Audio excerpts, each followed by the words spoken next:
और इस वक्त आपको हरियाणा के जिंद में ले चलते हैं, जहां पर गौरव रैली को संबोधित कर रहे हैं बीजेपी अध्यक्ष अमित शाह।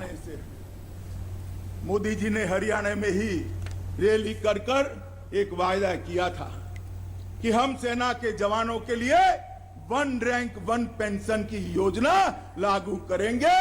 आज हर जवान को 1 रैंक 1 पेंशन देने का काम नरेंद्र मोदी सरकार ने मित्रों समाप्त कर दिया है।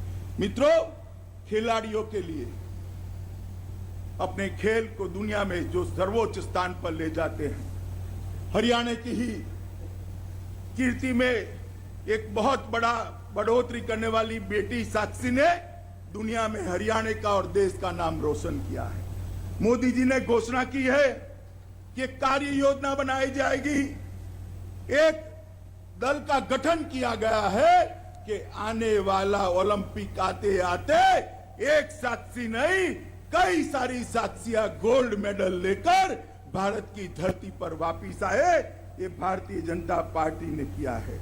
मित्रों, रोजगारी के मामले में भी नरेंद्र मोदी सरकार ने स्टैंड अप, स्टार्टअप और मुद्रा बैंक योजना के माध्यम से युवाओं को रोजगारी देने के लिए एक सुंदर प्रयास किया है मित्रों, और इसके बहुत अच्छे परिणाम भी मिले हैं।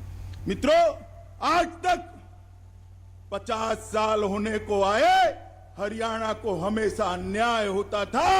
भारतीय जनता पार्टी की नरेंद्र मोदी सरकार ने 14वें वित्त आयोग में 13वें वित्त आयोग से 30,000 करोड़ रुपया हरियाणा को ज्यादा देने का फैसला किया है। मित्रों, 30,000 करोड़ रुपया। मैं मानता हूं जितना नरेंद्र मोदी सरकार ने railway, metro, highway, medical college जो सारे काम किए हैं, वो हरियाणा में 50 साल तक कांग्रेस की सरकारें नहीं कर पाई, क्योंकि जो मुख्यमंत्री आते थे वो दिल्ली के दरबार के सामने कुर्सी बचाने के लिए चुप हो जाते थे। मनोहर जी जो कोई योजना लेकर आते हैं, उसको नरेंद्र मोदी सरकार अमली जामा पहनाकर योजना बनाकर नीचे पहुंचाती है, और इसके कारण आज दिन दो दुनी रात चौगुनी हरियाणा का विकास दिखाई पड़ता है।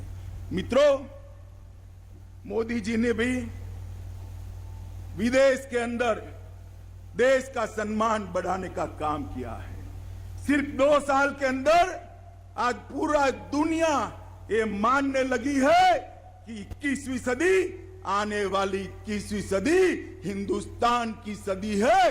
ये सम्मान भारत की जनता को मिलने लगा है। देश की सीमाओं को भी मोदी जी ने सुरक्षित किया है, और सबसे बड़ी बात करी है तो केंद्र में भी पारदर्शी सरकार देने का काम नरेंद्र मोदी सरकार ने किया है।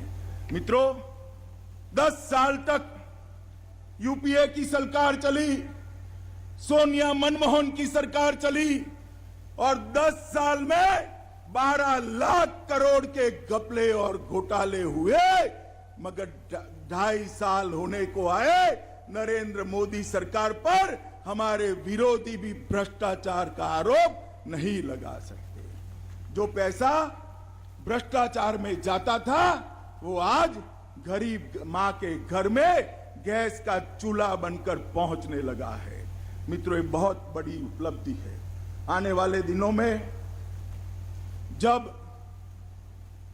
50वां साल मनाने को जा रहा है हरियाणा, मैं भारतीय जनता पार्टी की ओर से हरियाणा की पूरी जनता को आश्वस्त करने आया हूं कि आपने जो भरोसा भारतीय जनता पार्टी में रखा है, हमारे मुख्यमंत्री मनोहर लाल जी में रखा है, भारतीय जनता पार्टी इसका ठीक से सम्मान करेगी। और चौधरी साहब कहते थे इस 40 हलकों का विकास करिए।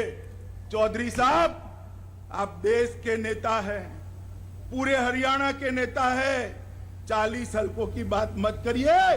पूरे हरियाणा को देश का सबसे विकसित राज्य भारतीय जनता पार्टी बनाएगी। और इस 40 हलकों को भी जो राजनीतिक द्वेष के कारण पिछड़े हुए हैं, उसको भी सबके बराबर करने में मनोहर लाल जी कोई कसर नहीं छोड़ेंगे। ये जिंदवासी अपने दिल में लेकर जाएंगे। तो हरियाणा के जिंद में गौरव रैली को संबोधित कर रहे हैं बीजेपी अध्यक्ष अमित शाह। उन्होंने हरियाणा सरकार की जमकर तारीफ की। साथ ही उन्होंने कहा कि जिस तरह से हरियाणा के साक्षी मलिक ने हरियाणा का नाम रोशन किया है रियो ओलंपिक में मेडल जीतकर, उन्होंने देश का भी नाम रोशन किया है। और केंद्र सरकार ने एक दल को गठित किया है और इस दल के गठित करने का मकसद है कि आने वाले खेलों में और भी मेडल भारत को मिले। साथ ही साथ रोजगार बढ़ाने के लिए केंद्र सरकार ने stand up India, startup India जैसे कार्यक्रम की शुरुआत की है।